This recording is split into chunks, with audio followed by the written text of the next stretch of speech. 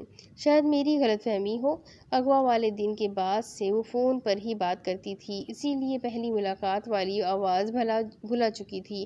یہ سوال اس کے ذہن میں گردش کر رہا تھا، اس لیے اس نے پوچھ لیا، کیا کر رہی تھی؟ میجر شام گفتگو جاری رکھنا چاہتا تھا۔ سونے لگی تھی، اس نے جھوٹ بولا۔ اتنی جلدی؟ دوسری طرف سے حیرانی سے پوچھا گیا۔ 10 بجے جلدی نہیں ہوتی، اور شریف لوگ اس وقت سو جاتے ہیں۔ تم شریف ہو، سو جاؤ، میں تو ابھی ایک مووی دیکھ رہا ہوں۔ قصور کے ایک بدنام چوک پر وہ ہاتھ میں سگریٹ پکڑے نشئی بنا بیٹھا تھا۔ کون سی؟ کوئی تھائی مووی ہے، سمجھ کچھ بھی نہیں آ رہی، بس ہر کوئی اپنا ٹیلنٹ بتائے جا رہا ہے۔ کافی معلوماتی فلم ہے پھر تو، اس نے سادگی سے کہا۔ اچھا، تم اپنا کوئی ایسا ٹیلنٹ بتاؤ جس سے دوسروں کو خوشی ہوتی ہو۔ میجر شام اس سے بات کرنا چاہتا تھا۔ میں دوسروں کا موڈ جلدی ہی ٹھیک کر دیتی ہوں، اس نے سوچ کر بتایا۔ اور خراب بھی؟ میجر شام نے کہا۔ یہ تو سچ ہے، اس نے تائید کی۔ پچھلے چند دنوں سے وہ مسلسل اس سے بات کرتی تھی، اس لیے اب آہستہ آہستہ وہ اسے برا نہیں لگتا تھا۔ چلو میرا موڈ بھی ٹھیک کر دو، میں آج واقعی بہت ٹینشن میں ہوں۔ وہ تو پہلے ہی اس کی مدد کر کے اس کا موڈ ٹھیک کر چکی تھی۔ کیا ٹینشن تھی؟ اس نے ہمدردی کے طور پر پوچھ لیا۔ رحمدلی تو اس میں کوٹ کوٹ کر بھری ہوئی تھی۔ کچھ زیادہ نہیں، ٹیم ورک سے آج کل کسی مافیا کو پکڑنے کا ٹاسک ملا ہوا ہے، اسی وجہ سے کافی خجل ہونا پڑتا ہے۔ وہ عادت سے مجبور تھا، کچھ خاص لوگوں کو بتا دیا کرتا تھا کہ وہ کیا کر رہا ہے، تو ان لوگوں کو کیسے پکڑیں گے۔ اس نے فکر مندی سے کہا، یہ تو میرا پرسنل ٹاسک ہے، تم اس کی فکر مت کرو۔ I enjoy my work۔ اس نے ریلیکس ہوتے ہوئے کہا۔ صحیح، معظم نے خاموشی سے مان لیا۔ میرا موڈ بھی ٹھیک کرو۔ اس نے بات جاری رکھنی چاہی۔ میں کیسے؟ مطلب مجھے کیا پتا آپ کا موڈ کیوں خراب ہے؟ اس نے حیرانگی سے پوچھا۔ سو تو ہے، چلو کوئی اچھی سی کہانی سناؤ۔ لاشعوری طور پر وہ معظم کو سننا چاہتا تھا۔ مجھے کہانیاں نہیں آتی، اس نے انکار کیا۔ پھر کوئی جوک سناؤ، اس کے پاس آپشن تھے۔ آپ کی خوشی کے لیے کوئی سنا دیتی ہوں، سوچنے دے۔ وہ پھر سوچنے لگی لیکن وہ اس وقت اسے کوئی جوک دماغ میں نہیں آ رہا تھا، اور یہ حقیقت ہے جب آپ کسی بارے میں سوچنا چاہیں تو اس وقت کے علاوہ دنیا کی ساری سوچیں آپ کے دماغ میں ہو جاتی ہیں۔ ایک کمپیوٹر انجینئر کی بیوی اپنے ہسبینڈ سے لڑتی ہے، بلکہ اس کو سناتی ہے۔ چونکہ وہ کمپیوٹر انجینئر ہوتا ہے تو وہ کچھ اس طرح سے اس کی بے عزتی کرتی ہے: پین ڈرائیو کی ڈھکن، پیدائشی ایرر، وائرس کے بچے، ایکسل کی کرپٹ فائل۔ ایک تھپڑ ماروں گی تو زمین سے ڈیلیٹ ہو کر قبرستان میں انسٹال ہو جاؤ گے۔ شام کو لطیفے پر ہنسی نہیں آئی، لیکن وہ چونک گیا۔ معظم نے جیسے کوئی مسئلہ حل کر دیا تھا۔ ڈونٹ ٹیل می، تم مجھے طعنہ مار رہی ہو کہ میری بیوی مجھ سے اس طرح لڑے گی؟ اب وہ جلدی سے خود کو نارمل کرتا ہوا بولا۔ آپ بھی کمپیوٹر انجینئر ہیں؟ اس نے حیرانگی سے پوچھا۔ نہیں، میں کمپیوٹر انجینئر نہیں ہوں، ان سب چیزوں کے بارے میں جانتا ہوں اور بہت اچھے سے جانتا ہوں۔ 1 ماہ کا کورس کیا تھا، اس نے تسلی سے بتایا۔ اچھی بات ہے، آپ بھی کوئی جوک سنائیں۔ معظم نے ویسے ہی پوچھ لیا۔ رکو، وہ بھی آسانی سے مان گیا۔ 2 لوگوں کو کسی مجرم کے سلسلے میں پولیس پکڑ لیتی ہے۔ پولیس والے پہلے کا نام پوچھتے ہیں تو وہ کہتا ہے کہ میرا نام اخلاص ہے، اور دوسرے سے سورۃ اخلاص سنتے ہیں اور جانے دیتے ہیں۔ دوسرے سے پوچھتے ہیں کہ تمہارا نام کیا ہے؟ وہ کہتا ہے میرا نام یاسین ہے، لیکن لوگ پیار سے سورہ کوثر کہتے ہیں۔ وہ ایک ہاتھ سے اپنا سر دبا رہا تھا اور مسکرا کر معظم کو لطیفہ بھی سنا رہا تھا۔ اتنی بری بات ہے میجر شام، آپ قرآن پاک کی سورتوں کے نام پر جوک سنا رہے ہیں؟ اسے سخت برا لگا۔ میجر شام حیران ہوا۔ پہلے خود ہی فرمائش کرتی ہو اور پھر ناراض ہو جاتی ہو۔ اوکے، تمہیں چیلنج ہے، کل سے مجھے زیادہ اچھا لطیفہ سنانا۔ اور سوری، میں ایسا کوئی لطیفہ نہیں سناؤں گا، وہ مسکرا کر کہہ رہا تھا۔ اوکے، مجھے خدا نے بہت سے جوک سنائے ہوئے ہیں۔ وہ خاموش ہو گئی۔ اس کو میں نے سنائے تھے، اس نے بتایا تھا۔ اس کے آرمی والے بھائی بہت اچھے ہیں۔ تمہارا کیا خیال ہے اس کے آرمی والے بھائی کے بارے میں؟ بہت عجیب ہے، اس نے بتا دیا۔ کچھ دیر ان کی مابین گفتگو ہوتی رہی، اور اس گفتگو میں اسے میجر شام کی فیملی کے بارے میں جان کر پتہ چلا کہ ہدا کی فیملی ہی اس کی فیملی ہے۔ اگر بازی عشق کی بازی ہے، جو چاہو لگا دو، ڈر کیسا؟ گر جیت گئے تو کیا کہنا، ہارے بھی تو بازی مات نہیں۔ وہ عشاء کی نماز پڑھ کر جائے نماز پر ہی بیٹھی ہوئی تھی۔ اسے صرف رات گہری ہونے کا انتظار تھا۔ آج وہ ہمیشہ کے لیے اس گھر سے جا رہی تھی۔ 2 دن پہلے اس نے پوچھے بغیر ایک سیاسی خاندان میں اس کی شادی کی تاریخ طے کر دی گئی تھی، اور وہ یہ شادی نہیں کرنا چاہتی تھی۔ وہ خود سے 15 سال بڑے مرد سے شادی نہیں کرنا چاہتی تھی، اور نہ ایسے انسان کے ساتھ اپنی زندگی گزارنا چاہتی تھی۔ وہ آج گھر سے بھاگ جائے گی، کہیں بھی چلی جائے گی اگر غازی نے اس کی مدد سے انکار کر دیا، لیکن وہ اس طرح استعمال نہیں ہو سکتی تھی۔ چند روز پہلے تک تو اسی مرد کے اس کی کسی دوست کے ساتھ تعلقات تھے، اور اب وہ حلیمہ کو اپنی بیوی بنا رہا تھا۔ اسے سوچ کر ہی گھن آتی تھی، لیکن اس نے سب کو یہی ظاہر کروایا کہ وہ اس شادی کے لیے راضی ہے، اور اسی وجہ سے وہ کل رات اس گھٹیا ذہنیت کے مرد کے ساتھ ڈنر کرائی تھی، اور اس کی باتوں نے حلیمہ کو باور کروا دیا تھا کہ وہ اسے استعمال کر کے چھوڑنے کا پلان رکھتا ہے، اور حلیمہ نہ جانے اس کی کتنے نمبر والی بیوی بننے لگی ہے۔ لیکن حلیمہ اب بھاگنے کے لیے کسی موقع کا انتظار نہیں کر سکتی تھی، اس نے موقع خود بنا لیا تھا۔ وہ اسٹیل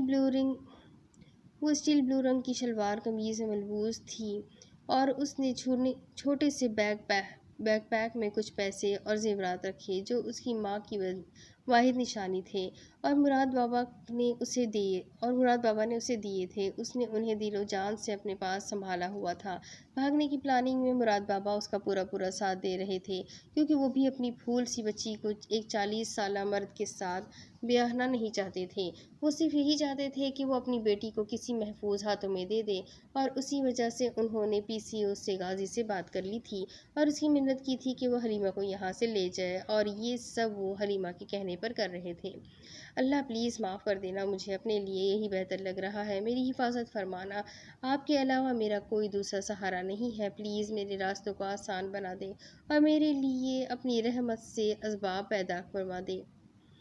آخر میں اپنی ماں کی مغفرت کی دعا کی اور بڑی سی شال اپنے گرد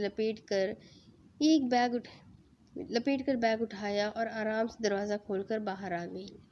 رات کے 11:30 بجے گھر میں مکمل خاموشی تھی۔ اسے آج کچھ ڈر نہیں تھا، اس ملازمین کا بھی نہیں جو 24 گھنٹے ہائی الرٹ ہوتے تھے۔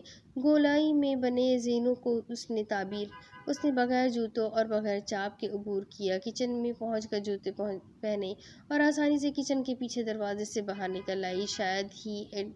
شاید ہی ایلیٹ کلاس میں کسی کے کچن میں 2 دروازے نہ ہوں۔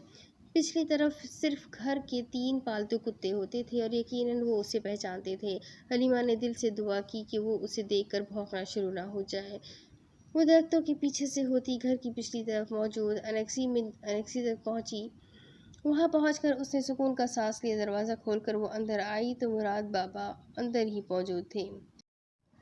بابا، مجھے ڈر لگ رہا ہے، اگر میں مر گئی تو پلیز میرے لیے دعا کرنا کہ اللہ مجھے معاف کر دے۔ میرا بچہ روتے نہیں ہے، ہمت نہیں ہارنی اور اللہ پر بھروسہ رکھنا ہے۔ وہ شفقت سے اس کے سر پر ہاتھ رکھ کر بولے، اگر انہوں نے آپ کو کچھ کہا تو میرا اللہ مالک ہے، بس بی بی جی کی امانت کی حفاظت کر رہا ہوں۔ انہوں نے کہا، شکریہ مراد بابا۔ اب میرا بچہ جلدی سے اس طرف سے نکلو، بائیں طرف سڑک پر سرخ رنگ کی گاڑی کھڑی ہوگی، اس میں بیٹھ جانا، وہ تمہیں محفوظ مقام تک پہنچا دے گی۔ انہوں نے فوراً سے نکلنے کے لیے کہا۔ انیکسی بند ہی رہتی تھی، اس لیے وہاں کوئی سیکیورٹی گارڈ نہ تھا۔ انیکسی کے پچھلے دروازے سے نکل کر وہ ساتھ والے گھر کی دیوار پھلانگ چکی تھی۔ اس گھر میں کوئی غیر ملکی رہتے تھے، اسی لیے ان کے گھر کوئی خاص سیکیورٹی نہیں تھی۔ اس گھر کے پچھلے حصے سے دیوار پھلانگ کر سڑک پر اتر گئی۔ ٹانگوں سے جان نکلتی ہوئی محسوس ہوئی تھی، لیکن اسے بھاگنا تھا۔ اس کے گھر والوں کو اس بات کا تو یقین تھا کہ حلیمہ کبھی بھی اتنی آسانی سے اپنی ماں کا گھر چھوڑ کر نہیں جائے گی، اسی لیے اس طرف دھیان نہیں دیا، ورنہ وہ لوگ اس سب کے بھی پہلے ہی انتظامات کروا چکے تھے۔ بھاگتے بھاگتے اس نے اس لمبی سڑک کو عبور کیا اور وہاں پہنچی جہاں مراد بابا نے جانے کو کہا تھا، لیکن سرخ رنگ کی گاڑی اسے کہیں نظر نہ آئی۔ بے چینی سے اس نے گھڑی پر ٹائم دیکھا تو 12 بجے سے 2 منٹ پیچھے تھی، اسی لیے وہ ایک درخت کی اوٹ میں چھپ کر کھڑی ہو گئی۔ اگلے 2 منٹ میں ایک گاڑی بغیر نمبر پلیٹ کی آئی تھی، وہ اس سے تھوڑا سا آگے جا کر ایک جگہ پر رک گئی۔ وہ فوراً اس کی طرف بھاگی، کیونکہ اس علاقے میں زیادہ دیر رکنا اس کے لیے بہت خطرناک تھا، کیونکہ جگہ جگہ کیمرے لگے ہوئے تھے۔ آگے کچھ بھی ہو اسے فکر نہیں تھی، کیونکہ وہ سب کچھ اللہ پر چھوڑ چکی تھی۔ اپنا چہرہ ڈھانپ کر نیچے بیٹھ جائے۔ وہ کوئی تھا، لیکن وہ غازی نہیں تھا۔ ساتھ چھوڑتے اعصاب کے ساتھ وہ اس کی ہدایت پر عمل کرتی پچھلی سیٹ سے نیچے بیٹھ گئی۔ اب گاڑی آگے بڑھتی جا رہی تھی۔ غازی کہاں ہے؟ اس نے ہراساں لہجے میں پوچھا۔ اسے یقین تھا غازی اسے دھوکہ نہیں دے سکتا، غازی کبھی دھوکہ نہیں دے سکتا، غازی دھوکے باز نہیں ہے۔ اس نے اس 1.5 سال میں جتنی قرآنی آیات اور دعائیں یاد کی تھیں وہ سب پڑھ لی تھیں۔ آپ بالکل خاموش رہیں، آپ کو صبح تک غازی کے پاس پہنچا دیا جائے گا، کسی نے بہت سختی سے کہا۔ وہ اپنے بھائی کے لیے مزید کوئی مشکل اپنے سر نہیں لے سکتا تھا، کیونکہ حلیمہ کو یہاں سے غازی نہیں، احمد نکلوانا چاہتا تھا۔ وہ اس علاقے کے تمام کیمرے اور سگنلز وقتی طور پر جام کر چکا تھا، اس لیے کسی کی بھی نظروں میں آنے سے پہلے وہ ادھر سے حلیمہ کو نکالنا چاہتا تھا۔ آپ کون ہیں؟ میں غازی کا بھائی ہوں۔ حلیمہ کو تھوڑا سکون ملا کہ وہ غازی کا بھائی ہے، یقیناً غازی نے ہی اسے بھیجا ہوگا۔ آپ سونا چاہتی ہیں تو سیٹ پر سو سکتی ہے، احمد نے کہا، کیونکہ وہ اس علاقے سے نکل آیا تھا۔ مجھے نیند نہیں آ رہی۔ وہ واپس سیٹ پر بیٹھ گئی۔ وہ دیکھنا چاہتی تھی کہ اس کی زندگی اس کے ساتھ کیا کھیل کھیلنے لگی ہے۔ اسٹریٹ لائٹ کی ہلکی ہلکی روشنی میں اس نے ہاتھ میں پہنی گھڑی کو دیکھا۔ نہ جانے کب علی الغاری نے اسے گفٹ کی تھی۔ وہ ان کے تحفے استعمال نہیں کرتی تھی، لیکن وہ اسے ساتھ لے آئی تھی۔ کاش وہ اچھے والے باپ ہوتے۔ سر جھٹک کر اس نے ٹائم دیکھا تو 3 بج رہے تھے، مطلب اسے گھر سے نکلے 3 گھنٹے ہو چکے تھے۔ اب تک گھر میں سب کو پتہ چل چکا ہوگا۔ گھر سے نکلنا اتنا آسان ہوگا اس نے کبھی سوچا نہیں تھا، اور یہ صرف مراد بابا کی وجہ سے ممکن ہوا تھا، کیونکہ آج رات گھر کے پچھلی طرف سیکیورٹی کم رکھوائی تھی۔ اس کا دل بہت زور کا دھڑک رہا تھا۔ اسے مسلسل ایک ہی دعا یاد آ رہی تھی، حضرت یونس علیہ السلام کی دعا، یا اللہ تیرے سوا کوئی معبود نہیں، تو ہر عیب سے پاک ہے، بے شک میں قصوروار ہوں۔ سورۃ الانبیاء آیت نمبر 87۔ احمد نے ایک انجان سڑک پر گاڑی روک دی۔ جلدی سے باہر نکلو، کم آن، اسے دوبارہ حکم دیا گیا تھا۔ وہ کسی فرمانبردار بچے کی طرح اس کی بات مانتی جا رہی تھی۔ اللہ رسوا نہیں کرے گا، غازی دھوکہ نہیں دے گا، اسے یقین تھا۔ وہ صرف غازی کو دیکھنا چاہتی تھی، لیکن دوسری طرف بھی غازی کے علاوہ کسی اور مرد کو دیکھ رہی تھی۔ چلو اس کار میں بیٹھو۔ وہ کار سے نکلی تو احمد نے پھر اسے حکم دیا۔ وہ ماننے پر مجبور تھی۔ وہ جا کر اس کار میں بیٹھ گئی۔ احمد کچھ دیر اس دوسرے شخص سے بات کرتا رہا، پھر آ کر ڈرائیونگ سیٹ پر بیٹھ گیا۔ غازی نہیں آئے۔ گاڑی ایک بار پھر انجان راستوں پر رواں دواں تھی۔ کیا صبح ہو چکی ہے؟ وہ سنجیدگی سے بولا تو حلیمہ خاموش ہو گئی۔ احمد اسے ایک فلیٹ پر لے آیا۔ وہ ڈرتی ہوئی اس کے ساتھ چلی آئی۔ اسے لگ رہا تھا کہ آج اس کی سانسیں تھم جائے گی۔ فلیٹ پر اس وقت احمد اور اس کے علاوہ کوئی نہیں تھا۔ وہ رو نہیں رہی تھی، لیکن اب رونے کے سوا کوئی چارہ نہیں تھا۔ وہ مسلسل دعا کر رہی تھی۔ غازی کہاں ہے؟ اس نے ایک بار پھر احمد سے پوچھا، جو بار بار کسی کو فون لگا رہا تھا۔